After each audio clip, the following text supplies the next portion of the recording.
এখন আমরা দেখব power grid Bangladesh company limited PGCB এর উপসহকারী প্রকৌশলীর প্রশ্ন ব্যাংকের সমাধান। প্রথমে আমরা গণিত অংশ দেখব, তারপরে বাকিটা ভিডিওর লাস্টে দেখানো হবে আর কি। তো প্রথমে 41 নাম্বার থেকে অঙ্ক শুরু। আমি এখান থেকে দেখাবো 41 নাম্বারটা দিয়ে শুরু করব। তাহলে 41 নাম্বার এখানে কি বলা আছে যে এই ধারার পরবর্তী সংখ্যাটি কত। তাহলে ধারাটা আগে লিখি। ধারাটা হচ্ছে 1 2 3 5 8 13 21 34। আচ্ছা, ধারার 34 এর পরের সংখ্যাটি আমার কাছে চাওয়া হয়েছে। তাহলে 1 আর 2 এর পার্থক্য হচ্ছে 1, 2 আর 2 আর 3 এর পার্থক্য হচ্ছে 1, 3 আর 5 এর পার্থক্য হচ্ছে 2, 5 আর 8 এর পার্থক্য হচ্ছে 3, 8 আর 13 এর পার্থক্য হচ্ছে 5, 13 আর 21 এর পার্থক্য হচ্ছে 8, 21 আর 34 এর পার্থক্য কত? 13। একটু খেয়াল করতে হবে, এটা একটা ফিবোনাকি সিরিজ দেওয়া আছে। আমি কিভাবে বুঝলাম? এই যে পরের সংখ্যাটি হচ্ছে তার আগের দুটি সংখ্যার যোগফল, মানে 1 2 এইটা ফিক্সড করা আছে। তারপরে 2 আর 1 যোগ করলে 3, 3 আর 2 যোগ করলে 5, 5 আর 3 যোগ করলে 8। তাহলে 8 আর 5 যোগ করলে আমরা পাবো কত? 13। 13 আর 8 যোগ করলে আমরা পাবো কত? 21। তাহলে 21 আর 13 যোগ করলে আমরা পাবো 34। তাইলে এই যে 34 এর সাথে কত যোগ করলে আমরা পরের সংখ্যাটি পাবো? 34 এর আগের সংখ্যাটি কত? 21। তার মানে 21 আর 34 যোগ করলে আমরা তার পরের সংখ্যাটি পাবো। তাহলে 4 আর 1 5, 3 2 5, পরের সংখ্যাটা হচ্ছে 55। এটা হচ্ছে একটা ফিবোনাকি সিরিজ। ফিবোনাকি সিরিজ হচ্ছে যে আমরা যে সংখ্যাটি নিব সেই সংখ্যাটি হচ্ছে তার আগের দুটি সংখ্যার যোগফল।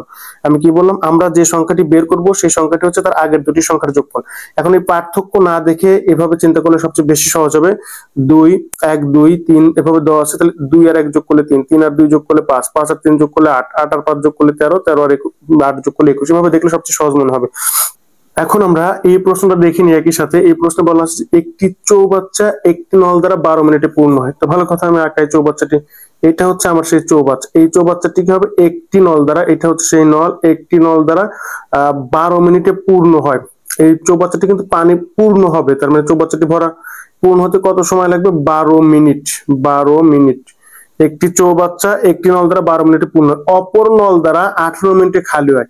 তাহলে এই চৌবাচ্চাটায় অপর একটা নল দ্বারা কি হবে? 18 মিনিটে খালি হয়। তাহলে এই আমি ধরে নিলাম এই নল দ্বারা এই চৌবাচ্চাটি খালি হচ্ছে, এখানে কোনো পানি নেই, এবং এইটার ক্ষেত্রে সময় লাগছে কত? 18 মিনিট। এটার ক্ষেত্রে সময় লাগছে কত? 18 মিনিট। তো বলছে উভয় নল একত্রে চালু করলে চৌবাচ্চাটি পূর্ণ হতে কত সময় লাগবে। তাহলে আমাদের যে মেইন টার্গেট, সেই টার্গেটটাকে এটা হচ্ছে 12 মিনিটে একটি বা সম্পূর্ণ, একটি বা একাংশ বা সম্পূর্ণ চৌবাচ্চাটি 12 মিনিটে পূর্ণ হয়। আর 18 মিনিটে একটি বা সম্পূর্ণ চৌবাচ্চাটিকে খালি হয়, অপর নল দ্বারা খালি হয়। তাহলে আমাদের মেইন টার্গেট হচ্ছে যে 1 মিনিটে কত অংশ পূর্ণ হচ্ছে সেটা বের করা। কি করবো? যে 1 মিনিটে চৌবাচ্চাটির কত অংশ পূর্ণ হচ্ছে সেটা বের করবো। তাহলে আমরা লিখবো যে 1 মিনিটে পূর্ণ হয় কত অংশ সেটা বের করবো। তাহলে 12 মিনিটে পূর্ণ হয় কতটুকু? সম্পূর্ণ বা এক অংশ? 12 মিনিটে এই চৌবাচ্চাটির কিন্তু সম্পূর্ণ অংশ পূর্ণ হয়, তাই না? পুরোটা ভরা থাকে। তাহলে আমরা লিখবো যে 12 মিনিটে পূর্ণ হয়। 12 মিনিটে কি হয়? 12 মিনিটে পূর্ণ হয় এক বা সম্পূর্ণ অংশ। এক বা সম্পূর্ণ অংশ, এভাবে লিখবো যে 12 মিনিটে পূর্ণ হয় এক বা সম্পূর্ণ অংশ। তাহলে 1 মিনিটে পূর্ণ হবে কত? আমাদের টার্গেট হচ্ছে 1 মিনিটে কতটুকু, কত অংশ পূর্ণ হচ্ছে সেটা বের করা। তাহলে 1 মিনিটে পূর্ণ হচ্ছে 1/12 এত অংশ। তাহলে একইভাবে এটা কি হচ্ছে? এইখানে যেটা হচ্ছে যে এটা হচ্ছে 18 মিনিটে খালি হচ্ছে এক বা সম্পূর্ণ অংশ। তাহলে আমরা এটা লিখবো যে 18 মিনিটে খালি হচ্ছে, এটা কি হচ্ছে? চৌবাচ্চাটা কিন্তু খালি হচ্ছে, 18 মিনিটে খালি হচ্ছে এক বা সম্পূর্ণ অংশ। সম্পূর্ণ অংশকে আমরা এক দ্বারা প্রকাশ করতে এক অংশ লিখছি।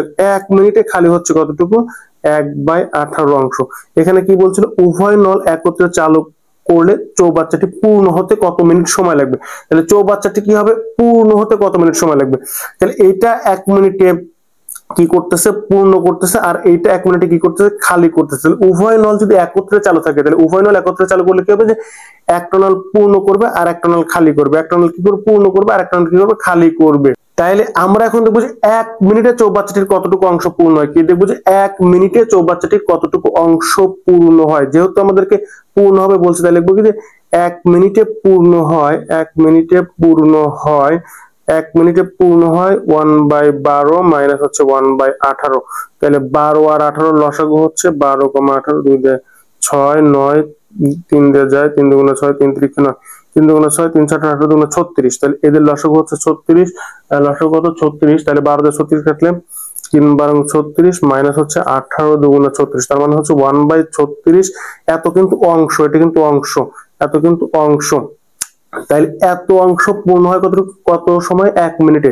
তাহলে আমরা লিখবো যে 1/36 অংশ, 1/36 অংশ পূর্ণ হয়, 1/36 অংশ পূর্ণ হয় 1 মিনিটে। 1/36 অংশ পূর্ণ হয় 1 মিনিটে। তাহলে 1 অংশ পূর্ণ হবে কত? 1/36 এত মিনিটে, তার মানে হচ্ছে 36 মিনিটে। আমরা কি ব্যাপারটা বুঝছি কিনা আমি আরেকবার একটু ক্লিয়ার করে বলে দিচ্ছি। এখানে বলছে যে 1 মিনিট একটি চৌবাচ্চা একটি নল দ্বারা 12 মিনিটে পূর্ণ হয়। তো ভালো কথা, 12 মিনিটে একটি নল দ্বারা এই চৌবাচ্চাটি কি পূর্ণ হচ্ছে। অন্য নল দ্বারা অপর নল দ্বারা 18 মিনিটে খালি হয়। তাহলে এই চৌবাচ্চাটায় অপর নল দ্বারা 18 মিনিটে কি খালি হচ্ছে। এই চৌবাচ্চাটা আমি এখানে আগে দেখেছি আর কি। তো বলছে উভয় নল একত্রে চালু করলে চৌবাচ্চাটি পূর্ণ হবে কত মিনিটে। একটা চৌবাচ্চা 1 মিনিটে পূর্ণ করতেছে আর একটা চৌবাচ্চা 18 মিনিটে খালি করতেছে। তাইলে আমাদের টার্গেটটা কি ছিল যে 12 মানে মিনিটে 1 মিনিটে কত অংশ মানে পূর্ণ করে আর কি। আমাদের টার্গেটটা হচ্ছে 1 মিনিটে কত অংশ পূর্ণ হচ্ছে সেটা বের করে। তাহলে আমরা লিখছি 12 মিনিটে পূর্ণ হচ্ছে 1/সম্পূর্ণ অংশ। তাহলে 1 মিনিটে পূর্ণ হচ্ছে 1/12 অংশ। 18 মিনিটে খালি হচ্ছে 1/সম্পূর্ণ অংশ। তাহলে 1 মিনিটে খালি হচ্ছে 1/18 অংশ। তাহলে যেহেতু বলছে কি যে উভয় নল একত্রে চালু করলে চৌবাচ্চাটি পূর্ণ হবে, উভয় নল একত্রে চালু করলে চৌবাচ্চাটি পূর্ণ হয়। তাহলে 1 মিনিটে পূর্ণ হয় কতটুকু আমরা সেটা বের করব।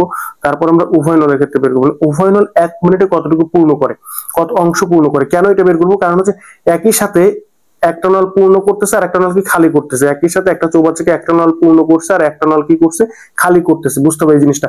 একই সাথে একটা নল একটা চৌবাচ্চাকে পূর্ণ করছে আর একই সাথে একটা নল একটা চৌবাচ্চাকে খালি করছে। তাহলে আমরা ওই সময়টা বের করব যে 1 মিনিটে কত অংশ পূর্ণ হচ্ছে। যেহেতু আমার কাছে পূর্ণ চাইছে, তাহলে আমরা এটা বের করবো যে 1 মিনিটে ওই দুইটা নল দ্বারা 1 মিনিটে কি ওই দুইটা নল দ্বারা কত অংশ পূর্ণ হচ্ছে। মানে হচ্ছে যে একই সাথে এই নলটা এই চৌবাচ্চাটি পূর্ণ করছে আর একই সাথে এই নলটা দ্বারা এই চৌবাচ্চাটি খালি হচ্ছে। তাহলে এই দুইটা নল যখন একত্রে চালিত থাকবে তখন 1 মিনিটে এই চৌবাচ্চার কতটুকু অংশ পূর্ণ হবে সেইটা। তাই লিখছি যে 1 মিনিটে পূর্ণ হয় সেটাই হচ্ছে এটা। তাই লিখছি 1 মিনিটে পূর্ণ হয় এটা মাইনাস এটা, মানে 1/12 মাইনাস হচ্ছে 1/18। এটা করলে 1/36 অংশ পাচ্ছি। তাহলে 1/36 অংশ পূর্ণ হয় কত মিনিটে? 1 মিনিটে। আমাদের মিনিট যেহেতু বাইর করবো, যাকে বাইর করবো তাকে ওই পাশে লিখবো। তাহলে 1/36 অংশ পূর্ণ হয় হচ্ছে 1 মিনিটে। তাহলে 1 অংশ পূর্ণ হয় 1/36, তো পরে হচ্ছে 36 মিনিট আর কি। তো এখন আমরা 42 নম্বর অঙ্কটা দেখবো। 42 নম্বর অঙ্কে কি বলা আছে? এখানে বলা আছে যে 0.01 এর 1% কত। তাহলে এটা খুবই সহজ। 42 নাম্বার 0.01 এর 1%। এর 1% মানে এর মানে হচ্ছে গুণন, 1% মানে হচ্ছে 1/100। তাহলে এটা তুলে দিলে এর নিচেও একটা 100 আসবে। তাহলে আমরা এটা লিখতে পারি যে 1 এর নিচে কত লিখবো? 1 এর পরে 4টা শূন্য। তাহলে 4টা শূন্য, তাহলে 4টা শূন্যের জন্য 4টা সংখ্যা দরকার আমার। 1 2 3 4। 4টা শূন্যের জন্য 4টা সংখ্যা দরকার, একটা একের জন্য একটা দশমিক দরকার। এখন এই সামনে এই শূন্যটা এক্সট্রা এটা দিলেও হবে না দিলেও হবে, মানে এই শূন্যটা দিলেও হবে না দিলেও হবে, কোনো সমস্যা নেই। 4টা শূন্যের জন্য 4টা সংখ্যা দরকার, তাহলে 3টা শূন্য আর একটা 1 দিয়ে 4টা সংখ্যা পূর্ণ করছে। তাহলে এখানে অপশন নাম্বার কত? এই যে অপশন নাম্বার ঘ হবে। তো এখন 43 নম্বর প্রশ্ন দেখবো। এখানে বলা আছে যে এই ধারার n সংখ্যক পদের সমষ্টি কত। এটা একটা ধারা, এই ধারার n সংখ্যক পদের সমষ্টি আমার কাছে আছে। আচ্ছা, এই ধারাটাকে বিজোড় ধারা 1 3 প্লাস 5 প্লাস 7। বিজোড় সংখ্যা যে কোনো ধারার সমষ্টি কি n স্কয়ার। বিজোড় সংখ্যা ধারার সমষ্টি হচ্ছে n স্কয়ার। এটা কিভাবে আসে আমরা একটু দেখবো। আমরা জানি সমষ্টি s সমান n/2 2a plus n minus 1 into d। এটা আমরা জানি সূত্র। আমরা নর্মালি মুখস্থ রাখতে পারি যে বিজোড় সংখ্যা যে কোনো ধারার সমষ্টি হচ্ছে n স্কয়ার। কিন্তু আমরা এটা কিভাবে দেখবো আর কি। তাহলে n সংখ্যক বলছে, তাহলে n তো nই থাকবে। এর মান কত? এর মান হচ্ছে 1। এই সিরিজে এর মান কত? এর মান হচ্ছে 1।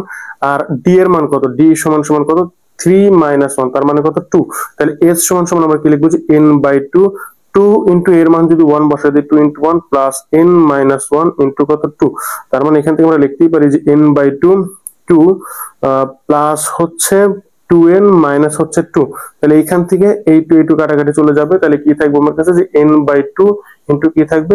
এই 2n, তার মানে কত? n/2 into 2n। এই 2 কাটাকাটি চলে গেল, তাহলে n ইনটু n, তার মানে কত পাচ্ছি আমরা? n square. আমরা কিন্তু এই সিরিজের যে সমষ্টি n সংখ্যক পদের সমষ্টি সেটা পাচ্ছি কত? n square. তাহলে আমরা এটা মনে রাখবো সবসময় মুখস্থ যে বিজোড় সংখ্যক পদের যোগফল বা সমষ্টি হচ্ছে n স্কয়ার। বিজোড় সংখ্যক দ্বারা সমষ্টি হচ্ছে n স্কয়ার। তো এই যে এটা n স্কয়ার কোথায় আছে? গ নম্বর অপশনটা হচ্ছে आंसर। এখন আমরা এই প্রশ্নটা দেখবো আর কি। এখানে বলা আছে যে একটি বর্গাকার বাগানের ক্ষেত্রফল 1 হেক্টর হলে বাগানের পরিসীমা কত। কি বলা আছে, একটি বর্গাকার বাগানের ক্ষেত্রফল 1 হেক্টর হলে বাগানের পরিসীমা কত। তাহলে বর্গাকার বলতে এরকম বোঝাবে যার চারপাশ সমান, চারপাশ সমান। তাহলে বর্গের বাহু যদি এ হয়, বর্গাকার মানে বর্গ চিন্তা করতে হবে, তার বাহু যদি হয় তাহলে ক্ষেত্রফল কত, এ স্কয়ার। তাহলে ক্ষেত্রফল সমান সমান আমরা কি জানি, ক্ষেত্রফল সমান সমান আমরা জানি হচ্ছে স্কয়ার। আবার 1 হেক্টর সমান 10,000 বর্গমিটার, আমরা কি জানি 1 হেক্টর সমান 10,000 বর্গমিটার। তাহলে 10,000 বর্গমিটার সমান স্কয়ার। এটা কিন্তু সবসময় মুখস্থ রাখতে হবে যে 1 হেক্টর সমান সমান কত, 10,000 বর্গমিটার। 1 হেক্টর সমান কত, 10,000 বর্গমিটার, এটা আমরা জানি। এখান থেকে আমাদের এ এর মানটা বের করতে হবে। তাহলে এ সমান সমান আমরা কি লিখতে পারি, √100 গুণন 100 লেখাই যায়, কারণ 10,000 মানে হচ্ছে 100 লেখা যায়। তাহলে এ সমান সমান কত, একটা 100 রুটের জন্য 10 আসবে, আর একটা 100 রুটের জন্য কত আসবে, 10 আসবে। তার মানে 10 গুণন 10 মানে কত, 100। এর মান হচ্ছে 100। চেয়েছে কি, পরিসীমা। তাহলে বর্গাকার যে কোনো কিছুর পরিসীমা কত, বর্গাকার যে কোনো কিছুর পরিসীমা হচ্ছে 4 এ, বর্গাকার যে কোনো কিছুর পরিসীমা হচ্ছে 4 এ। তাহলে 4 গুণন 100, তার মানে এটা কত, 400। 4 গুণন 100 মানে কত, 400, এই যে 400। এখন আমরা এই প্রশ্নের সমাধান দেখব। বৃত্তের ব্যাসার্ধ দ্বিগুণ করলে ক্ষেত্রফল কত গুণ বৃদ্ধি পায়, একটু খেয়াল করতে হবে। বৃত্তের ব্যাসার্ধ দ্বিগুণ করলে ক্ষেত্রফল কত গুণ বৃদ্ধি পায়। ব্যাসার্ধ কি করব, দ্বিগুণ করব। তার মানে r1 সমান সমান r, r2 সমান সমান কি করব, দ্বিগুণ করব, 2r করলাম। অথবা কেউ চাইলে এটাও লিখতে পারে, r1 কে r1 এ রেখে দিতে পারে, r2 কে কি করতে পারে, 2r1 করতে পারে, কোনো সমস্যা নেই, একই জিনিস। এটাও লিখতে পারে, এটাও লিখতে পারে, কোনো সমস্যা নেই। তাহলে ক্ষেত্রফল কত গুণ বৃদ্ধি পাবে, ক্ষেত্রফল কোনটা কোনটার কত গুণ বৃদ্ধি পাবে। পূর্বেরটা পরেরটার দ্বিগুণ, আগেরটার দ্বিগুণ হয়েছে, এটা কি, পরেরটা তো আগেরটার দ্বিগুণ হয়েছে। তার মানে আমাদেরকে দেখাইতে হবে পরের ক্ষেত্রফল আগের ক্ষেত্রফলের কত গুণ, পরের ক্ষেত্রফল আগের ক্ষেত্রফলের কত গুণ। মানে শর্ত অনুযায়ী আমরা এটা লিখতে পারি যে পরের ব্যাসার্ধ আগের ব্যাসার্ধ যেহেতু দ্বিগুণ, তাহলে পরের ক্ষেত্রফল আগের ক্ষেত্রফলের কত গুণ। তাইলে আমরা যখন ব্যাসার্ধ r1 তখন ক্ষেত্রফল a1 সমান সমান কি লিখতে পারি, পাই r1 স্কয়ার। যখন ব্যাসার্ধ r2 তখন ক্ষেত্রফল a2 সমান কি লিখতে পারি, পাই r2 স্কয়ার। আমি দুই ভাগে এক করবো, মানে a2 বাই a1 করবো। কি করবো, যে a2 বাই a1। কেউ চাইলে এটাকে সমীকরণ নাম্বার দিতে পারে 1, এটাকে দিতে পারে 2, তারপর লিখতে পারে 2 ভাগে 1 করে পাই। তাহলে পাই r2 হোল স্কয়ার বাই পাই r1 হোল স্কয়ার। পাই বাই কাটাকাটি চলে যাবে, r2 বাই হচ্ছে r1 পুরোটার উপরে কি হোল স্কয়ার। তাহলে আমরা এখান থেকে লিখতে পারি যে a2 বাই a1, কি লিখবো, যে a2 বাই হচ্ছে a1 সমান সমান r2 মানে কত, r2 মানে 2r1। কেউ যদি এইটা নিয়ে কাজ করে তাহলে এইটাই লিখতে হবে কিন্তু, আর কেউ যদি এটা নিয়ে কাজ করে তাহলে এটা লিখতে হবে। তাহলে আমি ধরে নিলাম এটা নিয়ে কাজ করে, তাহলে r2 এর কত বসবো, 2r। আর r1 মানে কত, r1 মানে হচ্ছে r, তাহলে r পুরোটার উপর হোল স্কয়ার, আর কাটাকাটি যাবে, 2 স্কয়ার। তার মানে কত, a2 সমান সমান কত পাচ্ছি আমরা, 4a1। এটা কিন্তু 2 এর উপরে হোল স্কয়ার, এই যে 2 ছিল আর স্কয়ার, তাহলে a2 সমান কত পাচ্ছি, 4a1। তার পূর্বের কত গুণ হবে, পূর্বের কিন্তু 4 গুণ হবে। তার মানে 44 এর হচ্ছে ঘ নাম্বারটা অ্যান্সার। এখন আমরা 47 নম্বর প্রশ্নটা দেখবো। এখানে বলা আছে যে কোন সংখ্যার দ্বিগুণের সাথে সংখ্যাটির 1/3 যোগ করলে 49 হয়। কোন সংখ্যার দ্বিগুণের সাথে সংখ্যাটির 1/3 যোগ করলে 49 হয়, সংখ্যাটি কত, একটু খেয়াল করতে হবে। এই পাশে করি, ইয়াসে কোন সংখ্যার দ্বিগুণে, আমরা কিন্তু সংখ্যাটি জানি না, তাহলে আমরা ধরে নেব যে ধরি সংখ্যাটি হচ্ছে x। অবশ্যই এটা লিখে নেবেন যে ধরি সংখ্যাটি হচ্ছে কি x। তাহলে কোন সংখ্যার দ্বিগুণের সাথে, তাহলে 2x সংখ্যাটির 1/3 যোগ করবো। তাহলে সংখ্যাটির 1/3 মানে x/3 দ্বিগুণের সাথে যোগ করলাম। এই যে কোন সংখ্যার দ্বিগুণের সাথে, তাহলে সংখ্যাটি x দ্বিগুণের সাথে 1/3 যোগ করলে, তাহলে x/3 যোগ করলে যোগফল কত হবে, 49। এই যে 49, এটা কিন্তু আমাদের শর্ত মতে, এই লাইনটা হচ্ছে আমাদের শর্ত মতে। তাহলে এখান থেকে কি লিখতে পারি, লসাগু কত, 3, 6x প্লাস x সমান সমান কত, 49। 7x সমান সমান 49, 3 গুণন করলে কত, 3 9 27 7, হাতে আমার 2, 3 4 12 13 14 147। তাহলে 7 দিয়ে এটাকে কাটাকাটি করলে x সমান সমান 147 বাই 7 কাটাকাটি করলে 21 আসবে। কেউ যদি বুঝতে অসুবিধা হয় সে চাইলে এটা এভাবে করতে পারে, 7 2 গুণ 14, 7 7 অক্ষে 7। তাহলে কত আসছে আমাদের, 21ই কিন্তু আসছে। এই যে তার মানে কত, 21 আসবে কিন্তু, 2 আর হচ্ছে 1, 2 আর হচ্ছে 1। তাহলে এখানে সংখ্যাটি কত, সংখ্যাটি হচ্ছে x সমান সমান কত, 21।